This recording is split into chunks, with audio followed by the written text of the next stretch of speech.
You know something strange? I wasn't alive in the 1980s, but if you put on a city pop track from that decade, I feel like I miss it. How can I possibly feel nostalgic for a world I never lived in? Well, today we're going to find out. Stay tuned on this episode of Mindframe.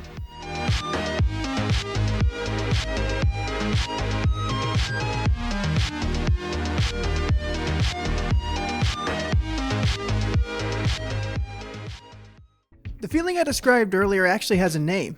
Psychologists call it historical, borrowed, or vicarious nostalgia. It's when we long for a time that isn't part of our own life story. Some people even use the word anemoia, derived from the Greek word wind or mind. It simply means nostalgia for a time that you never knew. So why does music enable this feeling so easily? What makes this happen? Well, neuroscience gives us a few clues. You see, when we listen to songs that feel meaningful, it links those sounds with the medial prefrontal cortex, the same region tied to autobiographical memory. It's the reason music feels like a time machine. It can latch onto borrowed memories like cultural stories about the 60s, movie interpretations, or our parents' record collections. And then there's dopamine. When a song gives you chills, your brain releases dopamine 2 times. Once, while anticipating what's about to happen, and the second time when the beat finally drops, or the chorus rolls around. So even if you didn't live through Motown or the disco craze, or 90s Britpop, the grooves can still hit you with a rush that feels deeply personal. Psychologists talk about something called the reminiscence bump. People tend to remember most music strongly from when they were teenagers and young adults. That's the first bump. And that part makes sense. That's the time when your emotions are high and memories tend to stick. But here's the weird twist. Studies have found that people also show a second bump for the music their parents loved as teens. It's most likely that growing up, you're filled with stories of your dad's pre-marriage lore, and the music that filled the house or the car was seen as background music to those tales. And that means that nostalgia cascades across generations. Your brain treats someone else's golden years as if they were your own. Fascinating. And of course, it's not just biology. Culture does some of the heavy lifting here too. Sociologists say that memories are oftentimes collective. We remember as groups. Music is often the soundtrack of that collective memory. And that's why around Christmas time, we see an influx of TikToks with grainy, nostalgia-bait images of early 2000s elementary school Christmas festivities, with tons of engagement and collective nostalgia online. Think of it this way. Vinyl crackle, grainy film footage, retro fonts. These are seen as artifacts.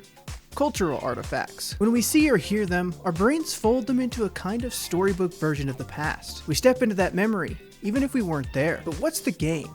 Why do we benefit from this behavior of craving a past that someone else lived? Well, there seems to be a psychological benefit. Research shows that nostalgia can reduce loneliness, boost optimism, and even help with feelings of meaning in life. And that applies whether the memory is truly ours or whether it's someone else's. You know, it's widely understood that we are all searching for or projecting an identity to the world. In music, well, music is like a portable identity package. We use it to justify the clothes we wear, the way we interact with others, and the way we see the world. And thanks to the media, we're constantly exposed to sounds and styles from decades we never lived in. The more often we hear them, the more we grow to like them. That's called the mere exposure effect. Before long, that city pop track isn't only familiar, it feels like home. And of course, companies know this. It wouldn't be a psychological phenomenon if there wasn't a corporate greed angle, huh? Advertisers and streaming platforms deliberately use retro music to spark warm feelings, even in younger audiences who weren't around at the time. And that's why your social feed is full of throwbacks. Cultural nostalgia has always come in waves, but today, it's turbocharged by algorithms and engagement farming. It's the reason why we now have a sequel or a reboot to practically every 1980s intellectual property. This stuff is real, and it's being used to advertise and market to you. This mere exposure effect is a psychological phenomenon, where the more we encounter something, the more we tend to like it, even if we didn't care about it at first. And it was first described by a psychologist called Robert Zajonik in 1968. If you've heard a song multiple times, on the radio, in movies, on TikTok, your brain starts to register it as familiar. And familiar feels safe. And safe often feels good. This is why a young listener who wasn't alive in the 1980s can still fall in love with the track from that decade. By the time they've heard it in enough contexts, it feels like an old friend, even though it's not tied to their actual past. Think about songs you once thought were annoying, but after the 15th time hearing it in memes or commercials, you catch yourself humming along. Well, that's the mere exposure effect. Familiarity transforms irritation into affection. Hollywood often sets entire eras to music.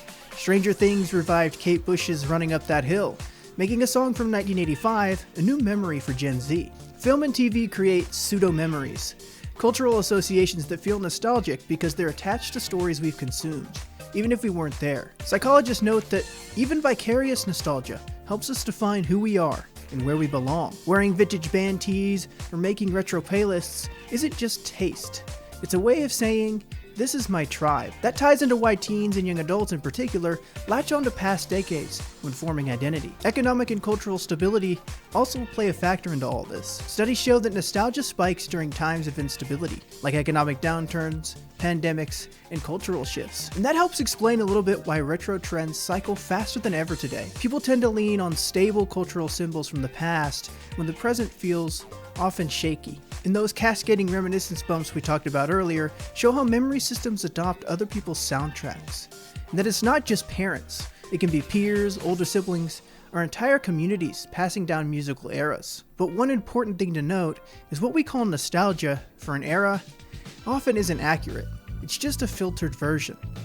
For example, 50s music is remembered as doo-wop and sock hops, but people forget it was also the rise of rock, blues, and counterculture. Nostalgia is less about remembering history correctly and more about how we imagine it through music. And every culture has its musical nostalgia, even if the styles differ.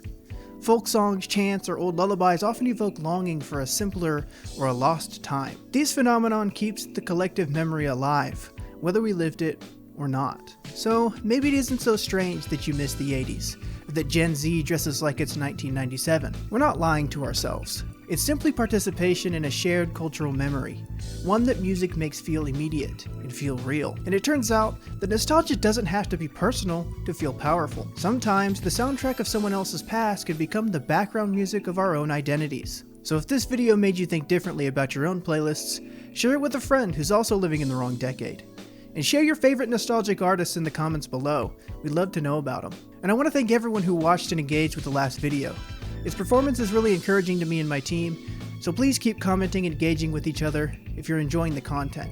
And thanks again for helping our dreams come true, one video at a time. You don't know how much it means to us. Till next time. And if you want more essays like this, or the video we released last week, hit subscribe. We're just getting started.